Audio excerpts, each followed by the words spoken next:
sekalian, tema kita di hari ini adalah penyelesaian sengketa wakaf. Nah, adik-adik sekalian, ya, di Indonesia itu menjadi menarik, ya. Sengketa wakaf itu menjadi sengketa yang banyak sekali terjadi di kita. Nah, pertanyaan sederhana, bagaimana kalau terjadi sengketa wakaf antara wakif, orang berwakaf misalnya, dengan nazir atau apa? Dan kemarin saya baru ikut public expose zakat wakaf 2026 itu 2025 itu mengatakan bahwa sengketa wakaf ini muncul terbanyak adalah dari nazir wakaf itu sendiri. Nah, bagaimana caranya? Pertama, penyelesaian sengketa perwakapan, ya, menurut pasal 62 Undang-Undang 41 tahun 2004, ya, penyelesaian sengketa perwakapan ditempuh melalui musyawarah untuk mencapai mufakat. Sudah musyawarah mufakat nih, nggak ketemu juga. Baru yang kedua, ya, sebagaimana saya itu tidak berhasil, sengketa dapat diselesaikan melalui mediasi, arbitrasi atau pengadilan. Nah, kemarin kita sudah pengadilan agama, jadi sudah tahu bagaimana penyelesaian dari Pak Ketua Pengadilan Agama Ustaz Ruslan kemarin. Lalu mufakat, mediasi, arbitrasi dan pengadilan. Nah, adik-adik sekalian, ini menjadi menarik, ya.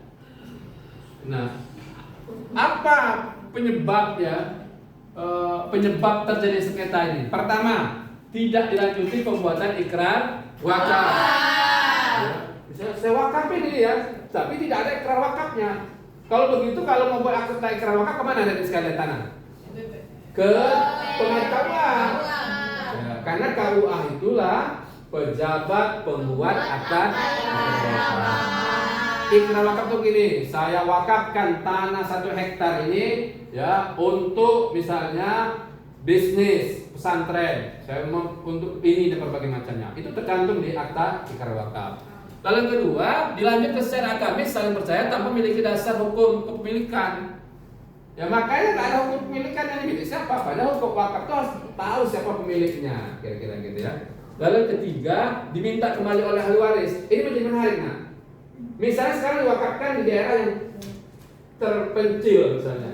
Tiba-tiba pemerintah membangun di situ pasar. Harga tanah tadi jadi naik atau jadi murah? Iya. Naik. Kalau jadi naik, tergoda nggak ahli warisnya? Ya. Ah, itu kemudian diambil lagi. Kasihan kakek atau orang tuanya sudah mewakafkan, diambil lagi. Dan ini tentu banyak terjadi.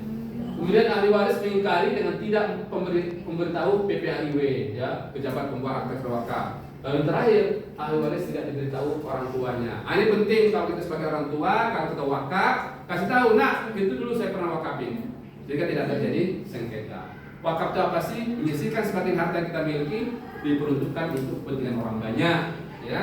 Jadi napas kita boleh berhenti, tapi pahala wakaf kita tidak akan pernah berhenti. Adik-adik mau berwakaf? Mau. Semangat. Ayo kita berwakaf, ya. Ayo kita abadikan hidup ini dengan cara berwakaf seperti Utsman bin Affan, Abu Thalha dan banyak lagi para sahabat Nabi, Umar bin Khattab dan berbagai macamnya. Salam wakaf, tapi kalau kuliah zakat wakaf, ayo ke Ijazah.